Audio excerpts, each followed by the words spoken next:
Assalamualaikum warahmatullahi wabarakatuh. Mohon maaf Bu, perkenalkan nama saya Ilham Fadri. Saya dari program studi pendidikan agama Islam. Jadi pada hari ini saya akan melakukan wawancara tentang survei kepemimpinan yang ada di Universitas Islam Mekah, terutamanya kepada dosen-dosennya Bu. Jadi saya memilih di program studi pendidikan matematika.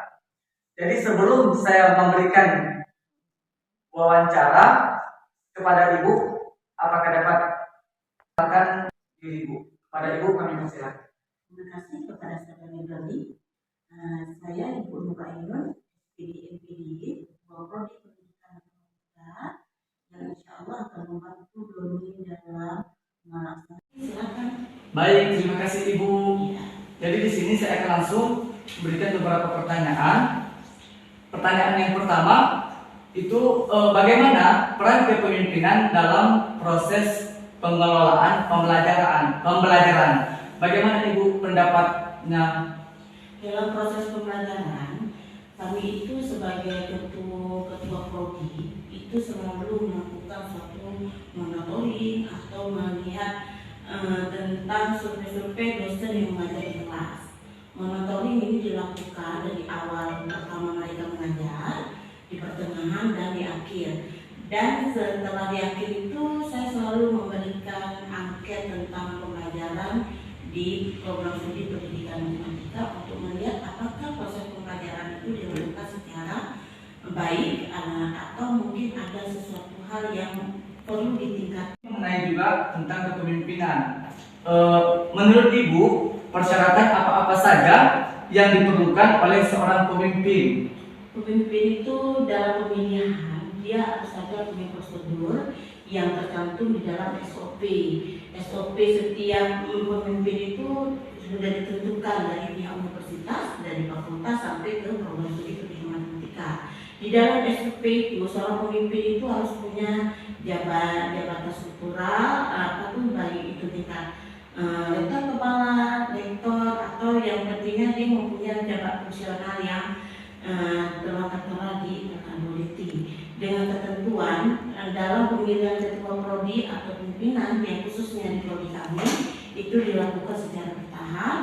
Kami akan meminta dari pihak-pihak dosen apakah setuju. Nanti ada yang tidak akan menjawab dengan mengajukan. Jadi semua itu sudah terencana dan terprogram di dalam SOP yang telah ditentukan.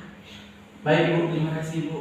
Ini untuk pertanyaan selanjutnya Ibu, apakah kendala Ibu yang sering dihadapi dalam memimpin Bu dalam sistem pembelajaran prodi matematika? Kalau kita bilang kendala, semua yang suatu hal dilakukan pasti punya kendala. Kendalanya itu ya pada saat seperti saya lakukan tadi monitoring. Jadi di dalam monitoring yang kita lihat, di dalam pengisian angket yang dilakukan oleh dosen, angket itu ada dua, angket yang diisi oleh dosen sendiri dan angket yang diisi oleh mahasiswa. Jadi kendala itu muncul di situ. Kendalanya masalah tepat waktu. Jadi kan ada dosen tuh yang ngajar, jatahnya masuk jam 8, kadang ada yang jam 9. Jadi disitulah dapat kita lihat kendala yang muncul. Terus mereka tuh sudah buat RPS, tapi materi yang sudah disampaikan di RPS itu sekian, tiba-tiba ada melenceng materinya tidak ini muncul lagi materi yang lain tidak. Tapi tidak semua dosen yang punya kendala, itu 1-2 orang yang mungkin di materi yang sebelumnya mahasiswa itu sudah bisa. Jadi dosen itu memberi materi yang mungkin yang akan menunjang untuk prestasi dia. Jadi kalau kita bilang kendala itu semuanya akan terlaksana dengan baik melalui proses dengan cara ya seperti kita melakukan monitoring tadi. Jadi alhamdulillah di dalam prodi matematika walaupun ada kendala atau apa, tapi insya Allah bisa di atas. Baik Ibu. Jadi untuk pertanyaan selanjutnya Bu, ini bagaimana gaya kepemimpinan yang sudah diraih? Gimana sampai dia sukses jadi seorang diktator apa itu juga si ketua prodi itu melihat kita sebagai ketua prodi kan ngajar juga. Jadi kita juga disurveikan dalam proses pembelajaran. Jadi gaya-gaya yang perlu kita selesaikan, gaya yang gimana tuh ya kita harus sebagai dosen dalam pembelajaran itu ya masuk tepat waktu. Kalaupun tidak tepat ya kita konfirmasi kembali kepada mahasiswa itu. Terus dalam hal materi, marilah kita sama-sama pakai materi yang kira-kira yang termotivasi di dalam pembelajaran yang makin canggih sekarang ini. Kalau memang menggunakan pembelajaran digital, ya kita gunakan. Karena kan nggak mungkin kita pakai yang jadul yang lama terus. Karena anak kita makin lama membutuhkan proses pembelajaran dengan gaya belajarnya menggunakan teknologi canggih. Jadi iptek itu yang ditekankan. Gaya pembelajaran harus kita tekankan dalam pembelajaran baik itu di program studi matematika atau di program studi lainnya. Baik Ibu, terima kasih Ibu. Jadi untuk pertanyaan selanjutnya Bu, bagaimana Ibu menghadapi bawahan yang tidak patuh atau yang bermasalah atau yang tidak disiplin Ibu? Itu yang kendala bagi kami semua. Jadi kalau di dalam kita kategori sebenarnya dosen-dosen itu tidak punya sedikit masalah apa, walaupun ada 1-2 orang. Yang 1-2 orang itu mungkin versinya berbeda. Ya seperti saya bilang tadi, ada dosen yang kadang tidak peduli dengan mahasiswa atau apa, ada masuk waktunya jam 8, dia datang jam 9, tidak konfirmasi, tapi dia marah pada sesuatu. Terus ya kita tindakan yang lebih utama dalam melihat kondisi yang seperti itu, yaitu kita memonitoring dan kita tanya mahasiswa bersangkutan. Kalaupun ada dosen yang tetap berkendala seperti itu, tetap tidak menggunakan iptek, tidak tepat waktu dan memberikan penilaian tidak sesuai yang dia laksanakan dalam pembelajaran, maka dosen yang seperti itu ya kita sebagai pemimpin yang memberitahunya 1. Kalau 1 kali tidak bisa, kasih kedua tidak bisa, maka ketiga baru kita serahkan kepada atasan yang lebih tinggi. Dan karena kami di sini hanya di bawah, di atas, di tengah ada dekan, di atasnya ada rektor. Jadi hal seperti itu dalam proses pembelajaran dosen-dosen di matematika tidak semuanya seperti itu, hanya 1-2 orang aja. Tapi insya Allah sudah bisa kita atasi dalam proses pembelajarannya, cuma dalam hal yang lain sih ya. Baik Ibu, terima kasih Ibu. Jadi untuk pertanyaan selanjutnya, bagaimana evaluasi kinerja dosen matematika ini Bu?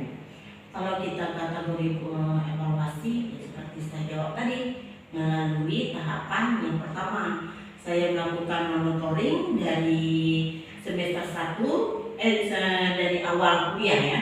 Dari awal kuliah saya lihat dulu, udah bagi roster saya lihat, oh ini dosen ini sesuai dengan ini. Udah, apa dia ada masuk di pertama? Kadang ada dosen yang hari pertama nggak masuk kan? Iya, dari kedua ada. Kalau di hari ketiga tidak masuk, berarti siap untuk digantikan kepada dosen yang lainnya. Itu sudah dilakukan di semua prodi, tidak khusus di prodi matematika aja. Jadi evaluasi yang keduanya kita lihat setelah UTS. UTS itu selalu berlaku di pertemuan ke-7. Di pertemuan ke-7 itu kita melihat apakah yang dia kasih itu materinya itu sesuai nggak yang dia ajarkan dengan soal yang UTS kasih. Kalau enggak, itu nanti kami di rapat pada pembagian tugas itu selalu nanti akan tanya ke dosen konsultan, gimana RTS-nya seperti ini harus gimana, apakah harus kita tetapkan seperti ini atau harus ada perubahan. Jadi tim bertanya dalam evaluasi itu saya selalu menggunakan mahasiswa untuk melakukan angket dan menggunakan angket kepada dosen. Setelah itu dievaluasi pada saat pembelajaran di semester selanjutnya melalui forum diskusi tentang pembagian tugas. Baik Ibu. Jadi untuk pertanyaan selanjutnya, bagaimana sistem Ibu dalam mengembangkan kepemimpinan Bu? Kalau kita bilang sistem dalam mengembangkan kepemimpinan, saya baru nih jadi ketua prodi 2021, baru istilahnya semester 3 semester baru pegang.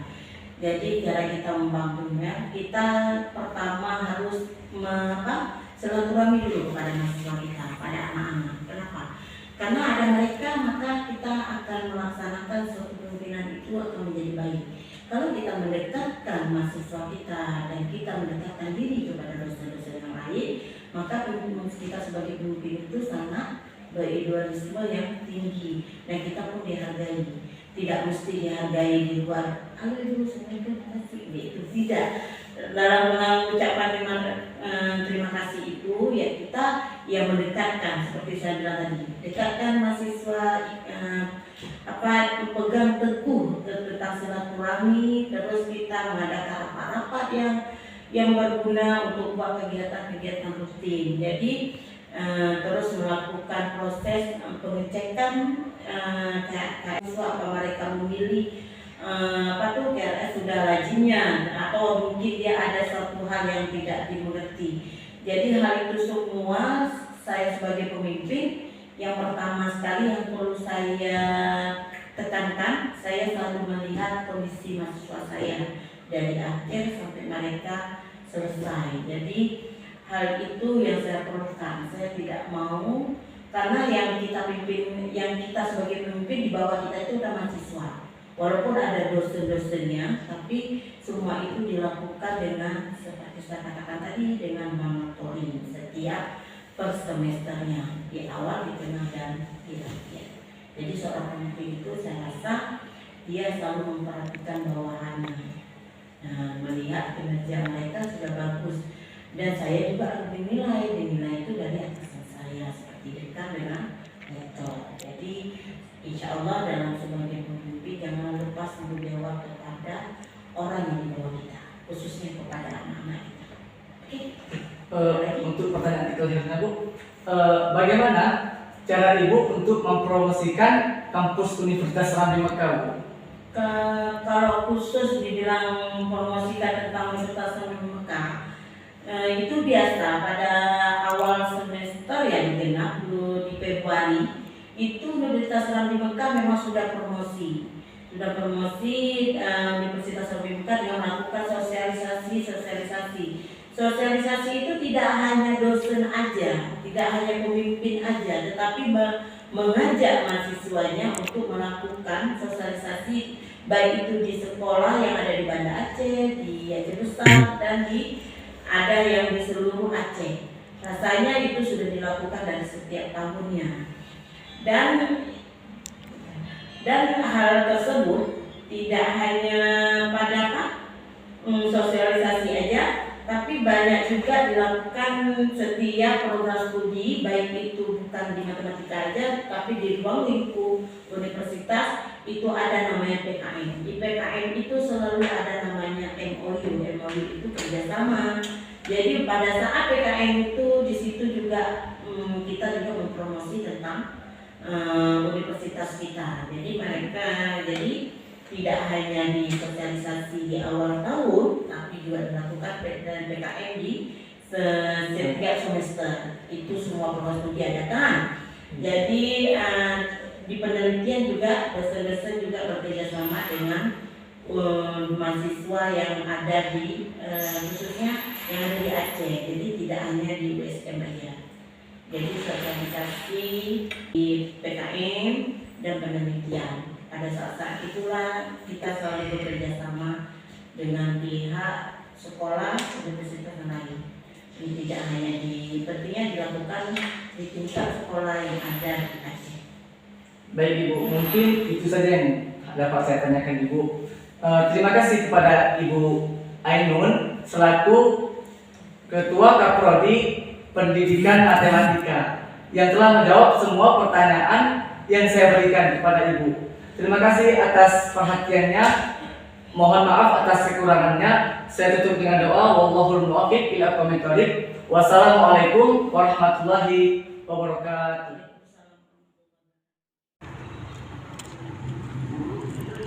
Nah, teman-teman, itulah hasil dari penelitian saya teman-teman, atau yang lebih jelasnya dari hasil wawancara saya pada hari ini teman-teman. Jadi terima kasih teman-teman telah mengikuti alur saya, dan jangan lupa untuk like, komen dan share teman-teman. Karena di sini teman-teman sudah mengikuti saya atau sudah mengikuti alur cerita saya dari awal sampai akhir, maka dari itu saya akan membacakannya atau akan menghibur teman-teman memakai sebuah pantun untuk teman-teman semua.